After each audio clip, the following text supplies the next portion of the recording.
Gracias, presidente. Aunque el Gobierno no está, me gustaría empezar con una pregunta. ¿Quién puede vivir con 655 euros con 20 céntimos al mes? No voy a entrar en el discurso fácil, pero piensen en el precio de un alquiler de un piso cualquiera, en una ciudad cualquiera, para entender el drama que viven centenares de miles de personas. No podemos permitir que un trabajador o trabajadora, trabajando a jornada completa, 40 horas semanales, siga siendo pobre. Creo que a la mayoría de nosotros no nos parece bien y hoy lo podemos cambiar. Creo que a la mayoría de nosotros el problema de los salarios bajos sabemos que no es nuevo.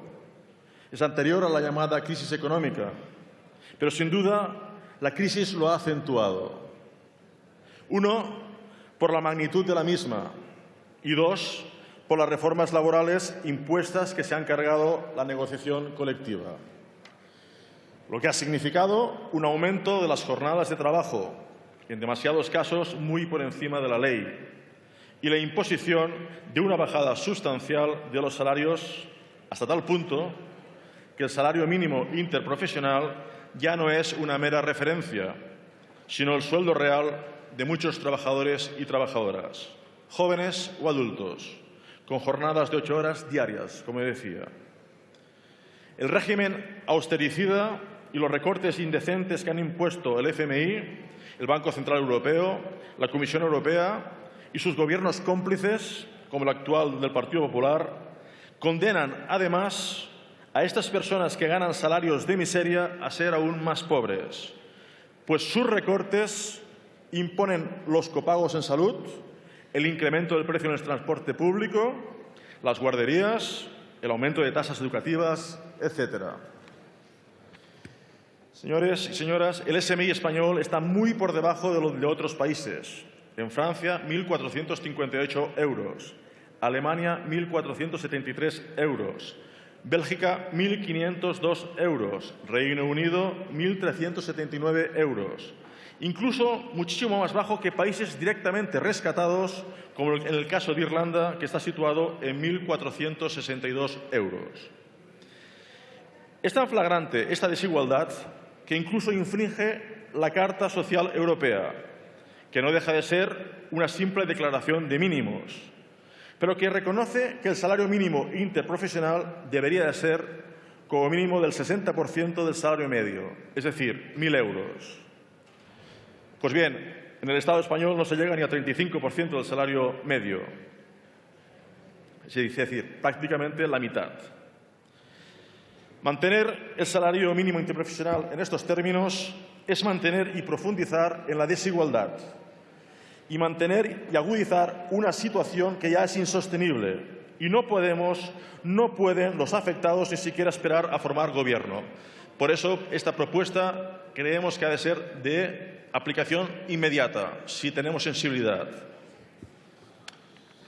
Con esta propuesta del Grupo de Democracia y Libertad y Esquerra Republicana pretendemos cambiar esta situación, sacar del límite, si no por debajo de la pobreza, a miles de personas con nombres y apellidos, no solo por dignidad, que también, sino también por argumentos puramente económicos y reformistas, pero reformistas de verdad. Y digo de verdad porque cada vez que yo escucho la palabra reforma en según qué partido político, los trabajadores y trabajadoras nos ponemos a temblar de miedo.